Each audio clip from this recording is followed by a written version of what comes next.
can we get started? Good morning, everybody, and welcome to the officially second part of the course. As you know, we started the second part unofficially about 6 weeks ago. So today is actually the second lesson. And you should recall, during the first lesson, I mainly introduced the Windows operating system in terms of API and system calls, notations, terminology, and so on and so forth, mainly using this book, which I don't recall I showed you last time, which, as I mentioned last time, you can find on the web PDF for, because it's the latest version, but it's dated 10 years ago, something like that. So you can find it. And as I mentioned, we are following this book, and during the first lesson 6 weeks ago, I mainly introduced again the notation and everything present in the first, let's say, couple of chapters. And we ended up with this section in the, let's say, second unit, if you like, or first unit, if you like, in which the idea was to mainly make you able to perform a very simple operation on the Windows system using the Windows API and the Visual Studio's environment, of which I made a demo 6 weeks ago. So the idea is to go a little bit on this and setting everything you need to be at the lab next week to do something preliminary in terms of reading and writing files, possibly in a casual or random way, reading and rewriting, eventually logging part of the file, to be able the next week, the following week, to work on threads and to concurrency and stuff like that. So this is the section on which we stopped last time. And again, I actually skipped the first 4 or 5 of threads to concentrate on the ASCII and Unicode representations. But I'm going to revise everything today just for the sake of completeness, as I mentioned, 6 weeks have passed. So the idea is to work during the first lab next week mainly on files, because files are not only the standard way to store information, but also the easiest way to communicate between processes or threads. And the Windows file system allows several types of operating system, file system actually, on which I'm not going to concentrate. I'm just in the first 4 or 5 slides pointing out the main difference from the Unix systems. In terms of file naming, actually there are 2 main differences. The first one is that Unix actually uses forward slashes to separate directory and subdirectories, whereas Windows using backslashes. And usually in the Unix system you start with a slash, your path, when you start from the root, whereas in this case, very often you start with A, B, C, or D, that is the name driver. So this is the first difference in terms of notation. Usually Windows accepts also forward slashes, so if you use forward slashes, they are accepted. But usually the notation is to use backward slashes. Another difference is that whereas Unix is case sensitive, in this case Windows is case insensitive, even if it's case retaining. What does that mean?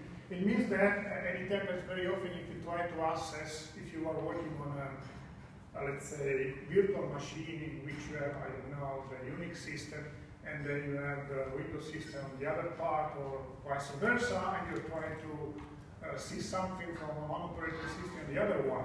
Well, if you try to see something from the Unix system of the Windows system, well, you don't have to specify whether you have to capital letter or small letters, because in a way, Windows system is case insensitive. But this case retaining, it means that if you do specify a capital letter or a small letter, when it does write or read the directory, it maintains that. So if you use capital letters, everything will be capitalized. If you use small letters, everything will be small letters, but it doesn't make a difference. So if you're using or mixing them, or you're reading or using the same name, everything will work.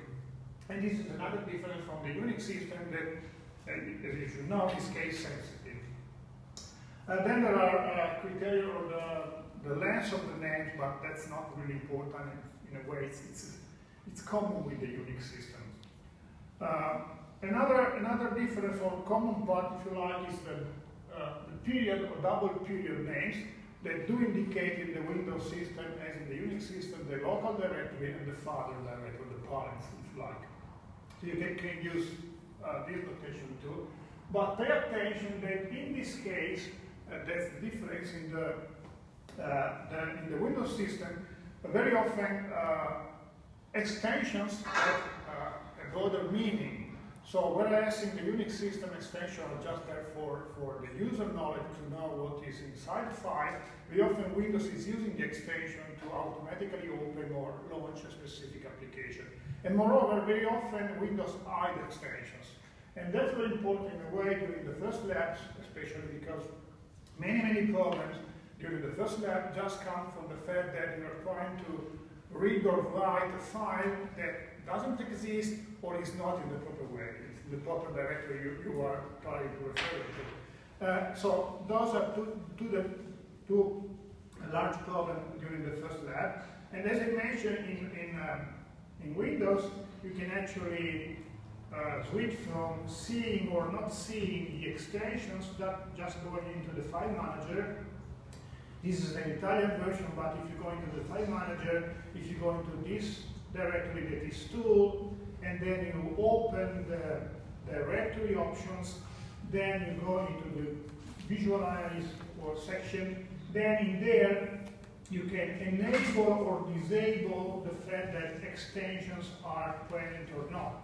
Like for example, in this case, you see extensions are not in there, but if I do not hide them, then I see them. And that's important. Oh, sorry. It didn't switch. Why? Let's try again.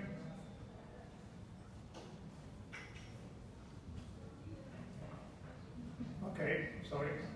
As I was saying, so now you can see my extensions, okay? So project, SDF, project, SLN. So if you go into tools and option, directory option, and then this sort of visualization stuff, then you can enable or disable seeing the extensions, like hide the extensions. If you hide the extensions, then you don't see the extensions anymore. Why that's important, again, because very often you are reading or writing a file that has an extension, but you don't see the extensions. So you end up writing the extension twice. So very often you are trying to read file.txt, but you end up writing file.txt.txt. And so you are trying to read something that has two extensions or no extension at all with just one extension, something like that. So pay attention to that. And that's one, let's say, difference between the Unix system and the Windows one from, let's say, practical point of view. That in a way important at the lab, because I'm repeating several times over and over again the same concept, so that's why I'm trying to specify those concepts again during the lesson. Okay, that's everything I have to say regarding file names and the difference between the Unix notation and the Windows notation. That's the part, more or less, I skipped last time, 6 weeks ago. And instead, I started talking about encoding, because we need, as I mentioned, to read and write files as binary files, and to read and write files using serialization. That is something I want to, you may know that because you may have used that in the Unix system, but I'd like to specify that again, because, again, those are sort of problems during the practical laboratories in this part of the class. So the idea is that when we try to store something in a file, everything is encoded. So the basic idea is that we have to select the encoding when we want to write something in a file. because essentially everything is written as a sequence of bits. So at the end of the day, on the tape or on the main memory, on the DVD or whatever, you just write a sequence of bits, or a sequence of zeros and ones. So the idea is that everything is written as a sequence of bits, but very often we try to differentiate between what is known as being as a text file or an ASCII file or a Unicode file and a binary file. So I would like to clarify that a little bit more to make you aware of what you are trying to do during the first lab especially. So the basic idea is that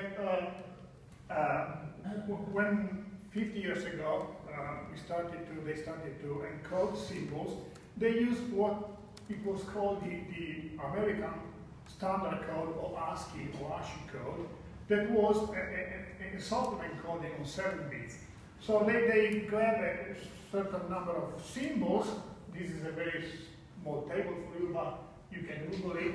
A certain number of symbols like all the small letters, capital letters, digits, and punctuation marks, and whatever. And they encoded these symbols on a sequence of 7 bits, moving from 0, 0, 0, 0, 0, 0, 0, 7, 0 to 1, 1, 7, 1. So that allowed 2 to the power of 7 different representations, that is 128 representation. This is actually a very little number of representation. So the idea is that after that they extended the ASCII code, in the extended ASCII code, moving from 7 bits to 8 bits, because initially the 8 bits was used for parity reason, for error control.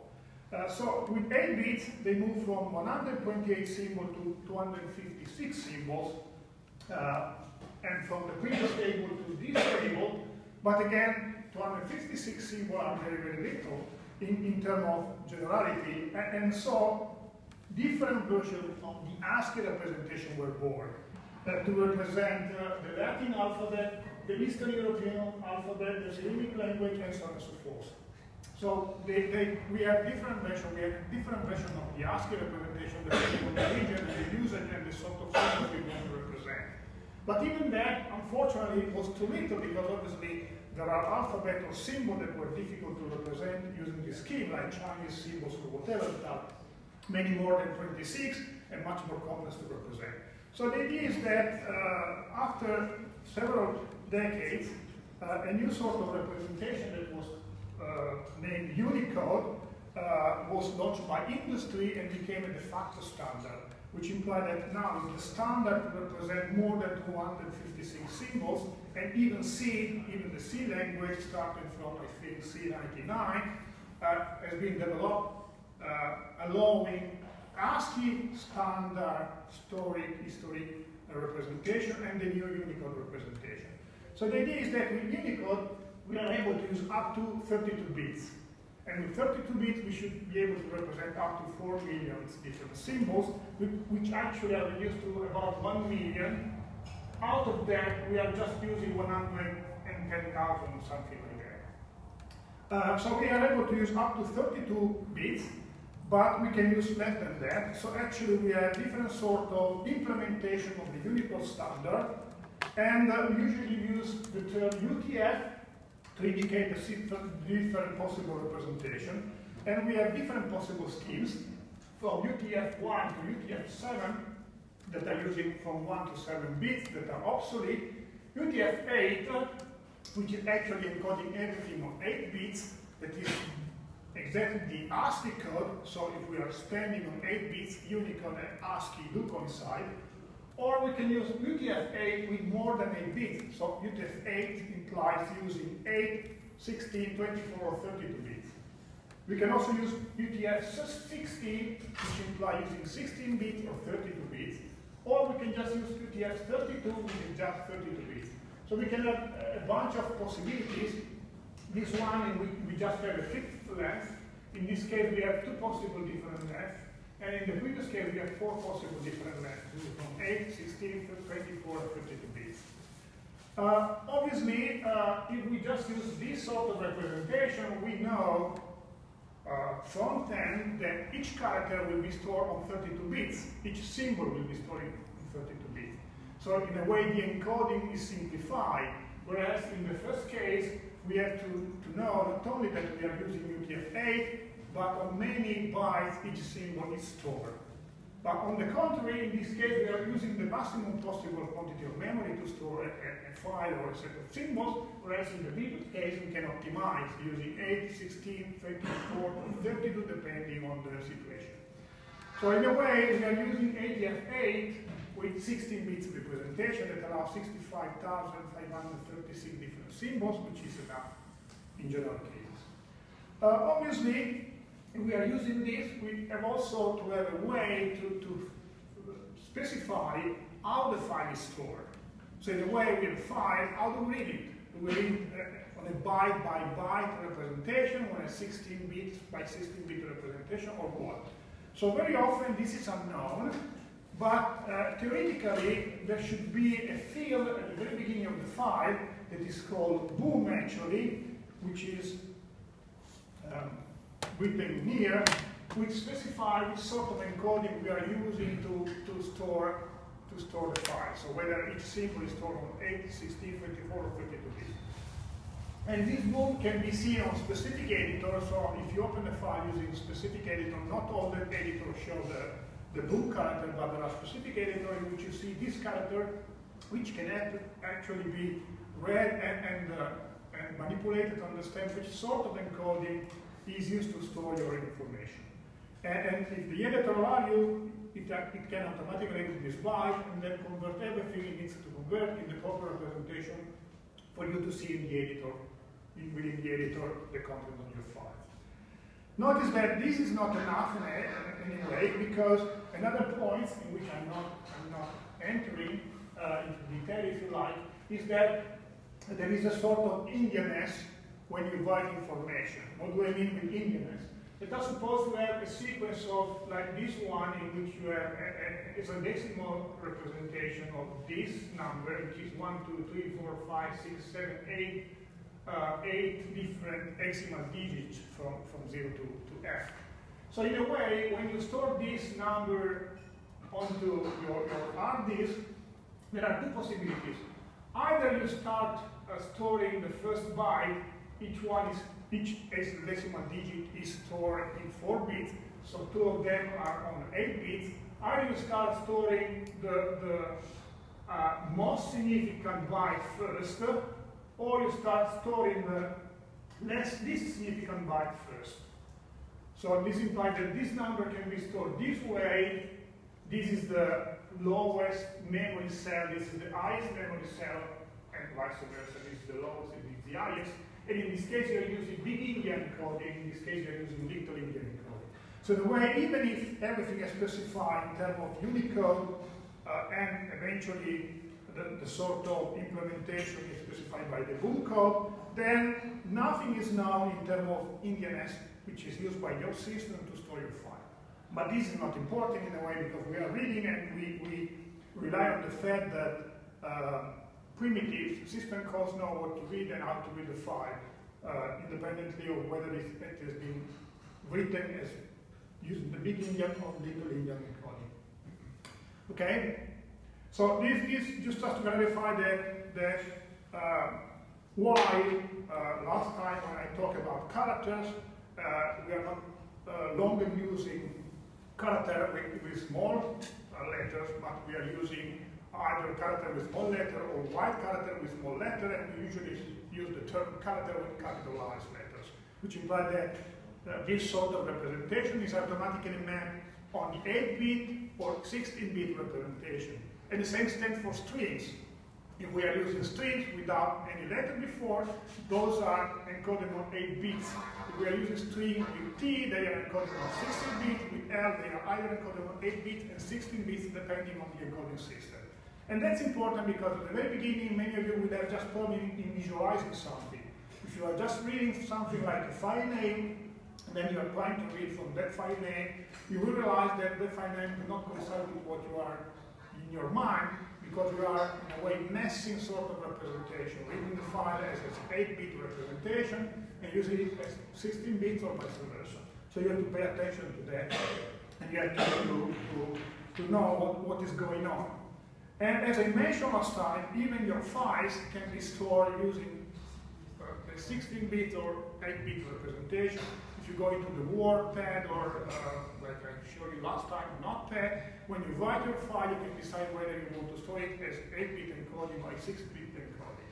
And this varies because if you store it in a way, you have to read that in the proper way, or you can get into trouble. Okay, that's the idea. Questions on that? Okay, the second point, which I actually started last time, but I'm repeating again. As I mentioned, very often we are differentiating between text of ASCII file and binary file, even if everything is stored as a sequence of bits. So what do we mean with ASCII file and binary file? And why do I'm concerned about that? Because we have to learn to manage files as sequence of bits, not a sequence of characters. So in a way, everything is stored as a sequence of bits. But in the ASCII file, or in the Unicode file, if you like, bits are not read or written by themselves, but they are read or written depending on the encoding system. Which implies that if I'm using the ASCII representation, and if the ASCII representation is on 7 bits, I'm always reading and writing pairs of 7 bits, a set of 7 bits. Which implies that I'm not reading the set of 7 bits per se, but I'm reading the set of 7 bits that I'm using the ASCII encoding system to understand or to try to understand which set of 7 bits mean. So I'm reading and writing everything, any sequence of bits, to my encoding system, which is the ASCII or Unicode representation. That's why, in a way, ASCII files are line-oriented, because we are used to have line-oriented text. So we are used to have text at the end have a new line, and when we have a new line, we go on to the new line. But actually, even new lines can be stored in different ways, as we mentioned last time. So in the Unix system, new line, deriving from C, is just \n, which is line fit, one single character, which is encoded with 10, base 10 into the ASCII representation. Whereas in the Windows system, the same new line is stored as a sequence of 2 characters, that is the new line, line feed, and carriage return. So 10, base 10, and 13, base 10. Because that was the standard way of seeing typewriting, in which at the end of the line, you just move the barrel down one position and then left. So there were 2 different movements, one encoded with line feed, going ahead, and one encoded with carriage return, with implying the moving of the barrel on the left. So this is important in a way, because if you're reading your file in the wrong way, we can be trapped on the fact that at the end of the line you have 2 symbols instead of 1, depending on the Windows system. And in old editor, you can mess up things. So if you're using old editor like Notepad to read something you have written into the Unix system, you can see just one line, because new lines are not correctly evaluated. So pay attention to that as well. So but the idea is that with the ASCII representation or the text representation, ASCII Unicode as well, you have to interpret your set of bits, 7, 8, 16, 24, 32 bits together to your encoding system. Whereas in the binary representation, in the binary files, you can theoretically just write or read single bits. And the difference is that in this case, you don't have new lines anymore, because in a way, new lines, that is, in a way, this sequence of bit, that is 000001, 001010, or this one, that specific sequence of bit can be part of something else, like a part of a number, in which a specific byte on your number has just that encoding, so you don't have to encode this as a new line, because that's just part of the number, which implies that your byte is a part of a larger aggregate of bytes representing something else. So in a way, in a binary file, you have to pay attention that in the interpretation you use to read your file or to write your file, because there are no specific sequences of bytes specifying something. And that's why many functions you were used to using into the C language, ANSYS C or 99C, are not useful anymore if you're reading or writing file, because for example, new lines are not there anymore. The end of file character is not there anymore. So you have to rely on something else to understand whether you have reached your line that actually doesn't exist, so there is no reason anymore to reach your end of line, but at least your end of file. So you have to understand when you reach your end of file in a different way. That's why, as you have seen with the Unix system, fread, fwrite, or read or write do not rely on checking on the end of file, but they do rely on the number of bits, the number of bytes that have been read or written on the file, because that specifies if you have reached or not the end of file, or the operation has worked fine or not. And I will try to specify that when I'm showing you how to read and write file using the binary notation and the serialization stuff.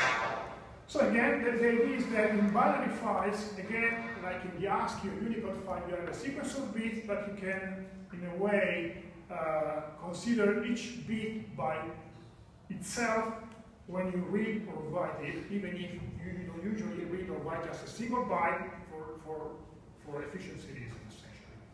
So for example, just to clarify that a little bit more, if you have to store 100,000, which is a decimal number, in the ASCII format, you take 1 and you encode it using the ASCII or a Unicode table, then you take 0 and you encode it, and so on and so forth. So you write, let's say,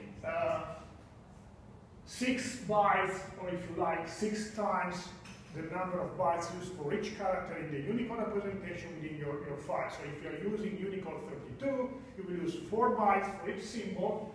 6 symbols times 4, it implies 32 bytes. Whereas if you are using the binary representation, that's just an integer number. And an integer number, usually in C or in many other languages, can be stored on 4 bytes, which implies that it will be stored on 4 bytes.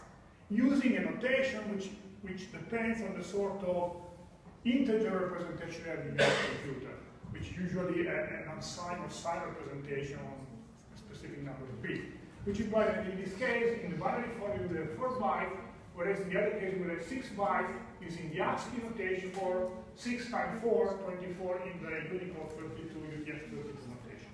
Okay? Again, just to verify that a little bit more, those are different possibilities to store different sequences in a binary or ASCII file. So if you have chow is just a sequence of 4 characters, C-I-A-O, which in this case has been encoded using the ASCII or BGF8 encoding, which implies that sort of storage, 011, 00011, and so on and so forth, 4 bytes. And that stands both for the ASCII representation or the binary one, because also in the binary representation, character will be stored using some sort of representation, which in this case has been the ASCII representation. Whereas in this case, I'm storing 231 is a set of ASCII symbols, 3 bytes, whereas in this case, I'm using the binary notation. This is, again, an integer value that can be stored on just 1 single byte. So this is the binary representation of this is the ASCII representation of that, and that one on top is the ASCII and binary representation, both of them on the string child. Okay? Questions? Okay. Last concept you have to get used with is the serialization. What do I mean with serialization? I mean that very often when you want to be efficient, or you want to be fast, or you want to be in a way faster to perform specific operation, instead of writing or reading specific fields within your data structure, you just write your data structure as an entire unit. So what do I mean again? Let us suppose we have this data structure, which is a C data structure, in which we have different fields, an ID, integer field, as an array of character name, and so on and so forth. In the standard ASCII representation, the standard ASCII code, C code, we will write my name, let's say s.id, using the %d notation as an integer. Then we will use the %s to write this one, and so on and so forth. So we will write specifically each single field into our file, And to reconstruct the data structure, we will read each single field within our data structure. So we are writing and reading single fields within our data structure. Using serialization, we just write the entire data structure as a unique entity, seeing the mapping, seeing the internal representation, that unique entity as within your main memory. So we dump the chunk of memory in which the data structure is stored directly into the hard disk. So in a way, instead of writing this field and then this field and then this field and then this field, we just write S, dumping on the hard disk or whatever, on the file, the memory representation of the data structure within your main memory, which imply the internal representation, which implies storing the internal representation of the operating system as of your own data structure, which implies that you may have this aligned or not, this aligned or not, and whatever. And obviously in this case, if you are storing everything, you are storing L character, not just the number of characters before that like 0, that is the termination character for the string.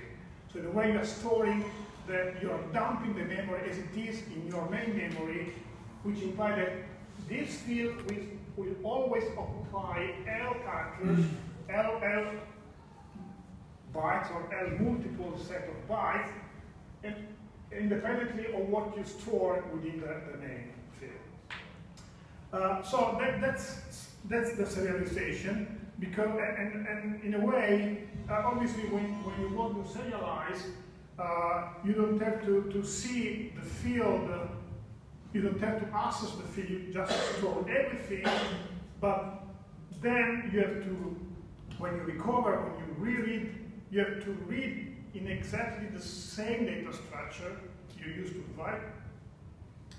You have to use the same data structure in rebuilding the data structure back, and you have to use the same system, which implies that you have to use a compatible system, is in the same sort of Indianness, the same sort of internal representation, and whatever. And that's a sort of an example. Let us suppose again we have the data structure on top, in which we have an integer field, a long integer field, then the name, the surname, and the mark of the students called S. That's the standard, let's say, C notation using the underscore T printf, that is the system call using the Windows corresponding to printf, the C printf, and we are using this macro to map on 816 bits. And again, we are in this case using the standard way of storing, that is, we are storing the data structure on a field by field basis. We store the first field, second field, and so on and so forth.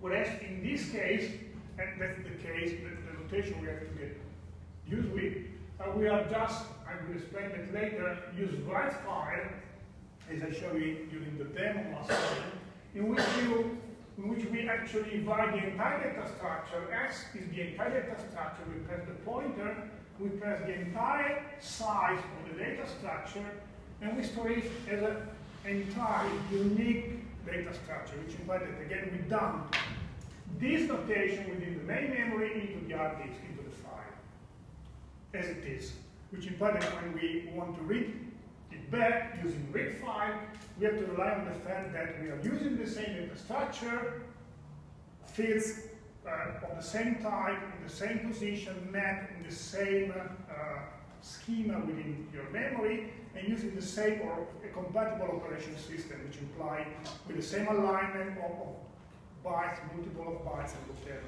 The same Indianness. But in a way, in this case, we have to rely on the fact that we are reading and writing in a compatible system, but we are much faster in reading and writing objects. And we don't have to know the fields within the object. We just dump and reconstruct the object as it was. And the difference is that in the first case, for example, if we are actually writing something in this way, we should get something like there on the top, in which we have the ID 1, which is the first field, the register number, 100,000, then the first name, last name, whatever, last name, first name, and then the mark. That's the standard C notation, in which you, again, write single fields one at a time. Instead, if you use serialization, and again, that's something you should do already next week during the lab, you write the entire data structure as a unique entity, and you get something that once visualized, which is in a way not really correct because I'm visualizing something that I can read in the ASCII representation, the terminal model representation. I should visualize something that is something like that using the ASCII format, and something like that using the Unicode format, UTF-16. So in a way, you see that my 1 and 100,000 have been encoded into a symbol there, which I do not recognize because it's a binary sequence of bits, which my terminal is unable to read. Then I see Romano, that is again interpreted in a correct way. Antonio again is interpreted in a correct way, but numbers are not written in a correct way.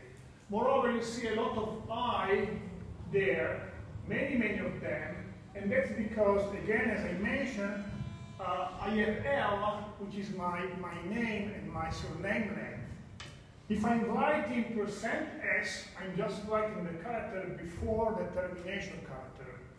So if I have Antonio, I have just Antonio, then /0, and I end my writing operation at /0. Whereas if I'm using this notation, I'm writing everything, which is L characters, which implies that I'm writing that bunch of I, and I will always write that number of characters no matter what I store within my name or my surname. And in this case, I have more or less the same, but you see I have two spaces, two slots for each symbols, because I have the UTF-16 notation. So in a way, I have two symbols for each character. This one is corresponding to more or less the ASCII notation. This one is the extra space. So you have twice the space in here, and as well twice the number of I, because I have the same number of characters, and each character is encoding on 2 bytes, which implies that this file will occupy twice the memory of the previous one. Okay? Questions? Is it possible if the receiver knows precisely the various fields of the structures that is going to keep the information, avoid to write all these like padding characters? Like if we, for example, have 20 char and Romano just needs 8, 9, we are forced to put some padding, or we can avoid if we know that this is a string, like put something like a \0 and say just this, and the next. Okay, so your question is, can we avoid to store everything if we have shorter strings? Yes. Just no, not in this case. So in a way, as usual, this sort of let's say those sort of operations have advantages and disadvantages. Obviously, one possible advantage is that, as I mentioned, you manipulate the data structure as a unique entity without having to worry about what's inside. But at the same time, everything is done as it's in the main memory, which implies that in this case, if you are storing, so if you are storing the entire data structure, in this case, you will store a number of bytes. So you will store a number of bytes, which depends on the encoding system. And then it depends on the length of your integer, the length of your long integer, the number of characters L, the number of characters L, and then your integer again. And that's, so once you have the memory representation of this data structure done by your operating system, your C language, then you dump that exactly data structure into your file. And actually, this can have larger inconvenience if you like, because I didn't mention that, but I will mention it now. If you have, for example, instead of adding a static string, so in this case I have a static string, char n of L, but I suppose that instead of adding a static string, you have a pointer. So you have something like char star, how is this called, n, and star s. And then in this case, you have to suppose that those are pointers pointing to strings that sit somewhere else in your memory. So in a way, somehow, somewhere before, you memory allocate your memory to store your name and to store your surname. In the case, as you are using memory allocation, you can actually define the string. So this is a pointer pointing to an area containing whatever Antonio.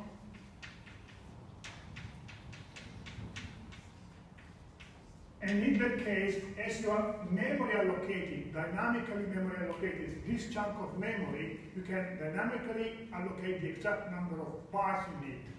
So which implies that actually you can be much more efficient than in the case in which I just have to set L as the largest possible value of all the lengths of all the names and surname. But in this case, if you are storing your data structure, serializing it, you will store the pointers, not this guy. So the address. The address, which is useless in a way. Yes. Because actually you do not store the sequence of bytes, you just store the address in which the sequence of bytes is stored. So you have to pay attention. So in this case, you have cases like this one, or the case you mentioned, then in that case you have to store the specific fields. So instead of serializing the entire data structure, you can always access to specific fields and store those fields using the same write, write file operation, which instead of putting the entire data structure, you put just the field. So you can do that in a way, but you have to pay attention. So instead of writing in a unique operation your entire data structure, you can put in there your first field, second field, whatever. Instead of putting here the length of the entire data structure, you can put the number of characters of the data structure, whatever. So you can store specific fields. But you are not serializing your data structure. You are just writing separate fields of your data structure in binary form. Okay? So in a way, now you have the idea of different possible encodings, which imply that when you write or read a file, you have to be aware whether you are writing or reading something in ASCII form or Unicode form, we sort of Unicode and whatever.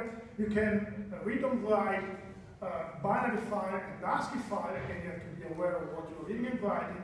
And you can read and write stuff in a serialized way or not, which implies that if you are serializing everything, you are writing everything in a single operation. If you're not, if you are writing single fields.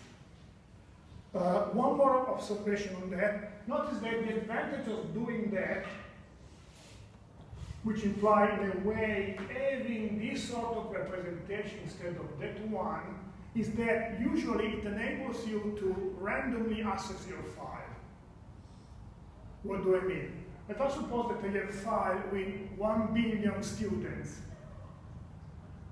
If I'm using the first notation, I cannot directly access students number 9,737 because each student is stored in a space which depends on the number of characters of the names and the surname, the register number, the ID, and so on and so forth. So in a way, I cannot directly jump on students number 9,000 and something because I don't know the space occupied by the students coming before him. Whereas in this sort of notation, each field is storing exactly the same number of bytes. So I can jump directly on student number 9,600 and whatever, skipping all the space occupied by the previous student. Is that okay? And that's something you have to do next week at the lab. Last exercise is exactly to manipulate the file stored this way in a random way, which implies that you can access directly record number 25, read it, modify it, and write it back, which would be impossible using the first notation because you wouldn't know how many bytes you have to skip to jump directly to write and read directly student number 25. Is that okay for everybody? Questions?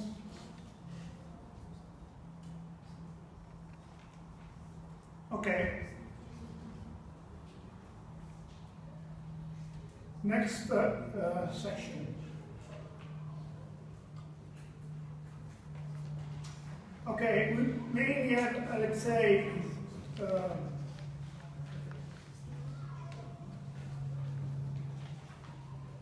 3 or 4 more sections, mainly divided into, let's say, main track, file manipulation, and directory or file system manipulation. Today we will start seeing part of the file manipulation. We'll end up with this part on Monday, and we'll go on with the file system manipulation, which should be enough to cover the first 2 labs, which is the one of next week and then the week after the next one, before starting with areas, exercise, and concurrency. I know this part is a little bit boring, if you like, because I'm just revising system calls that are more or less familiar from the Unix point of view, but as I mentioned last time, have an enormous quantity of parameters, very long name, very long descriptive name for the parameters, and so on and so forth. But that's the way it goes, so you have to go for it. Okay, so file manipulation you usually perform using these 4 system calls that are create file, read file, write file, and close endo. A create file is more or less the equivalent of open, or file open C, open Unix. Read file is more or less the equivalent of fscanf or fgets. Write file is more or less the equivalent of, if you like, printf, or write or fwrite. And close endo is more or less the equivalent of close.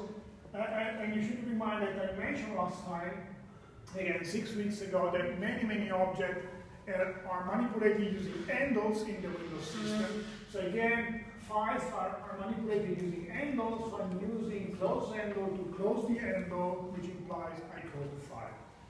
So let's start from the first one, create file.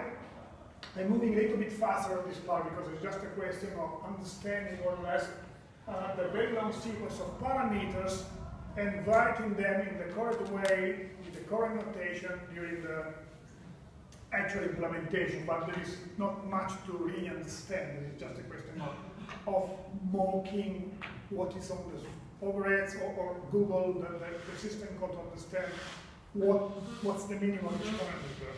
So as you can see, create file, again, has a very long sequence of parameters. Actually, you have 7 parameters.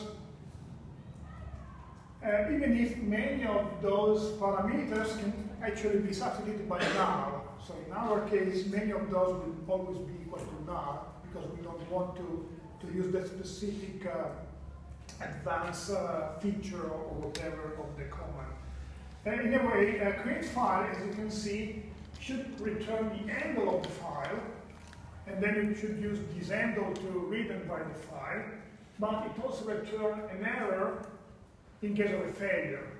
Again, pay attention to check for that in your program, because in many cases, especially during the first 2 labs, you just end up trying to read and write a file that hasn't been opened in the right way. So check for invalid handle value every time. Because again, either you try to read or write a file which is not there, the directory is not correct, the name is not correct, or whatever. So again, you have this handle back if everything worked correctly. But to have it back, you have to specify an enormous quantity of parameters, among which the first one is the long pointer to the name, which is the string stored in the file name. And the string stored in the file name has to satisfy the criteria I mentioned before, so I'm not describing that part anymore. Another important part is the second field, which specifies a sort of access, which is equivalent to read or write or append or eventually read plus, write plus in the Unix system. Usually it's supposed to be something like generic read or generic write, or both of them.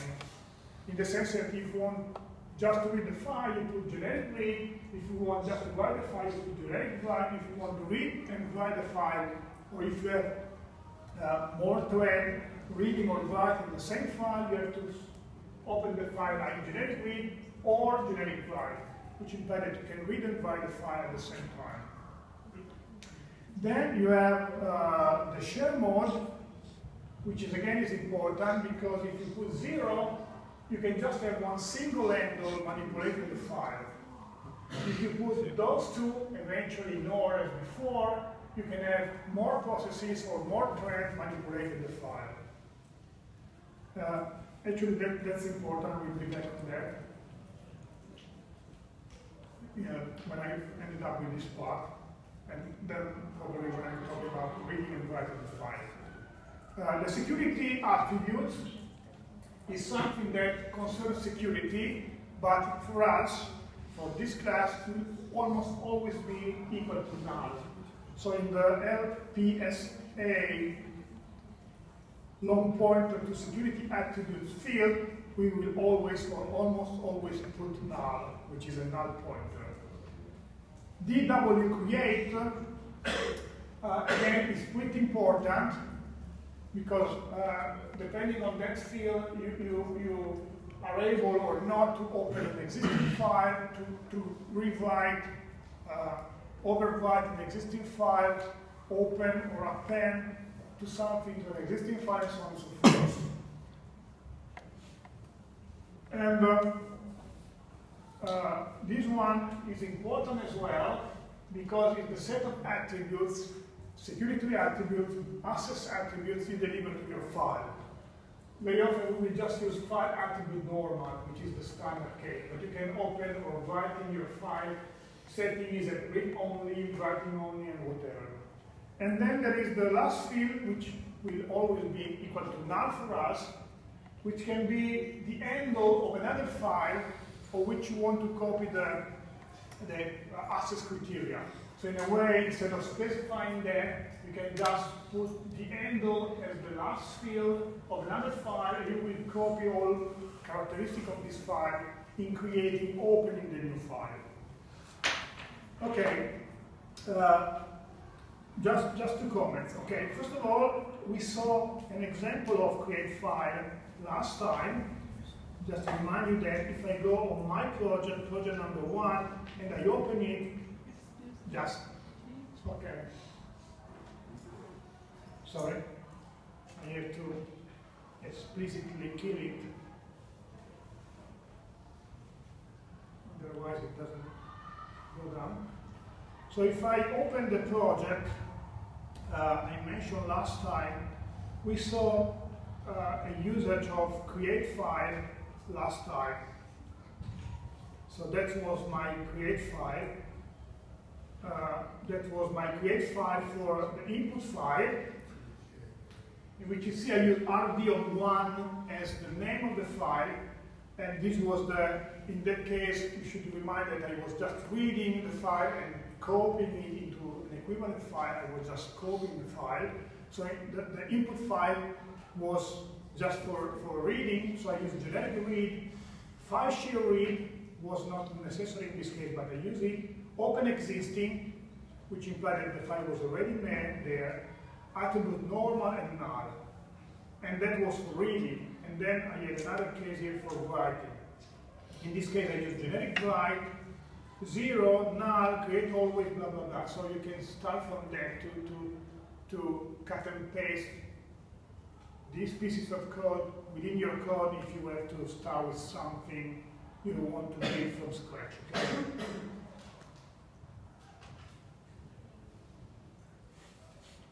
One more comment.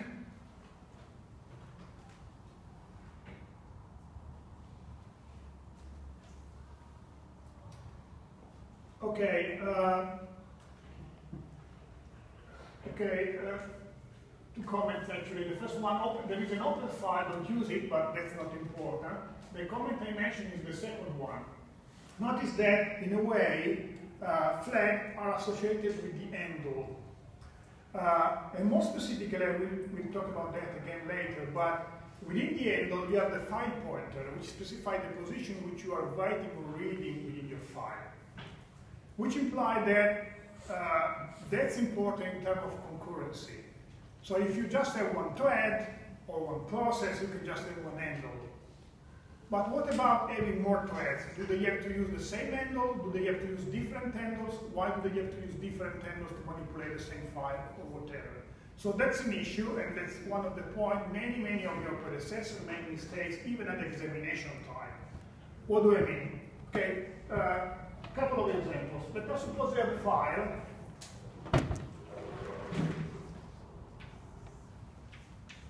I don't care what's inside the file at this time. And let us suppose we have a bunch of threads, thread number 1, thread number 2, and whatever, thread number n, and everybody, every thread wants to read the file. Do they have to use the same handle or different handles? Well, it depends. Okay, let us suppose the threads want to read the file just once. What do I mean? I mean that, for example, the first threads want to read the first line, but if the first line has been read by the first thread, no other thread will read the first line. So they want to cooperate in reading the same file. In other words, if the file has to be read just once, entirely, they have to use the same handle. So in a way, if this will read part of the file, and this will read part of the file, and all other will read part of the file, the fastest will read the most of the files, the lowest will read the rest of the file, but the file will be read just once entirely. Then they have to use just the same handle, unless they use other mechanism to synchronize in reading the file just once. Because if they do use different handles, they just restart all over to read, and they just read the file entirely. Each one is reading the file entirely. So in a way, they just have to use the same handle and coming, which implies that they have to protect the handle in reading the file, which implies that to avoid messing up with the file, every time one thread is reading or writing the file, it has to protect the handle. So the reading or writing operation, which is the manipulation of the handle, has to be put under the critical section, which implies that there is a critical section to protect the reading and writing operation, which actually modifies the handle, the pointer within the handle. Okay? But in this case, it's not useless to have many threads using the same handle, since just one at a time can go on in the file. What? So the question is, isn't that useless? Why should that be useless? Because if we have different handle and all threads need to read all of the file, they can make some programs in parallel. But since we have a critical section and we have just one instance, they access like sequentially one at a time. So why it's worth to have, if we have not processing. It depends on what you want to do with the data you're reading. I mean, let us suppose you're reading this data, and then you need 3 hours to manipulate it. Because in this line there are, I don't know, there is an address, and then given this address you have to go on a social network, and given this address of the specific person, given the social network, you have to decide which is the further friends of this person within the social network. Yes. You may be minutes to discover the fastest friend of this person. So in a way, it's true that while reading, they are in a way limiting the speed, because in a way they have to synchronize during the reading operation. But you may need that depending on the operation you have to do. Obviously for the computation is better. But if in fact the task, for example, is only read this file, and then if the task is just reading the file, is useless. Okay. It would be useless. Okay. But that's not always the case. No, obviously. Instead, if you, let's say, want to have all those, that's the first case in which the handle again has to be shared. The handle is shared, but they have to protect the handle in a critical section to be safe, because again, within the handle you have the pointer, and each reading or writing operation actually modifies the pointer. So to avoid messing up with the file, which implies reading or writing over and over again the same set of bytes, you have to use a critical section to read or write the file. The second possibility is that each of those guys there, each of those worker threads, is reading or writing the file completely. So in a way, this one is reading or writing the entire file, and this one is reading or writing the entire file independently. So let us suppose, first possibility, those ones are just reading the entire file and doing something else. This one is looking for the name in a specific social network go on with the example I made before. This one is going to look for this other name, the same name, in another social network, and so on and so forth. In this case, they have to use different handles, which imply that each thread is supposed to create a file, which implies that each thread is supposed to open the file and using its own handle to access the file. But in this case, again, to avoid problem, the file has just to be read. Because if anyone decides to write a file, then again, you have to pay attention in a way to protect the writing operation. Either using again a critical section or using the locking system I will probably describe on Monday. Okay? Again, this looks like trivial, but many of your predecessors just made confusion using a single handle when they were supposed to use more than one, or using more than one when they were supposed to use the same. It depends on the program. Do you have to read the file just once? Do you have to read the files n times? Do you have to manipulate each record once? Do you have to manipulate each record n times? And so on and so forth. So different way of proceeding depending on the program. But in the case, all threads needs to read the whole file. Apart from the memory usage, there's some difference in have one handle for each thread or an handle with shared reading? Yes. If you are using a single handle with shared reading, which implies that more threads can read the same file, but they read, each one reads starting from the next position. So the pointer is just one. So if everybody is sharing the same handle, I'm reading the first record, and then if somebody else is reading the second one. And then if somebody else is reading the third one. And then if somebody else is reading the third one. So if one starts reading, starts operating from the position the previous reading or writing operation has ended. Which implies that the reading and writing operation has to be protected. In that case, even a reading operation has to be protected. Because even if I'm just reading the file, which implies that I'm not modifying the file, but somebody else is reading at the same time, we are reading the same sequence of bytes. And actually, we are manipulating the same handle, which implies manipulating the same pointer at the same time, which implies that they are messing the file pointer. Because the first thread is modifying the file pointer while reading, while the second thread is modifying the same file pointer while reading, and the pointer is the same. So in this case, either you protect the handle or you use different handles, because different handles imply different pointers.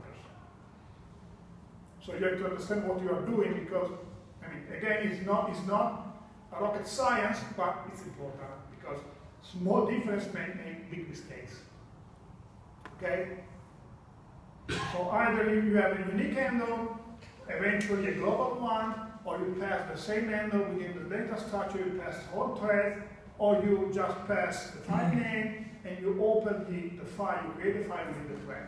So there are different approaches, different programs. You can see my programs in which sometimes I open the file, I create the file before calling the thread, because threads are supposed to share the handle. In other cases, I'm opening the files within the threads because threads are not sharing the handle. Okay? Anything else? Okay, after opening a file, usually you want to read or write it. Again, a very long name with several parameters. Notice again that, for example, again, there are advantages and disadvantages in a long name. Generic read should just be read, and generic write should just be write. The term generic has been placed to avoid collisions and to be more specific. So many times, long names imply that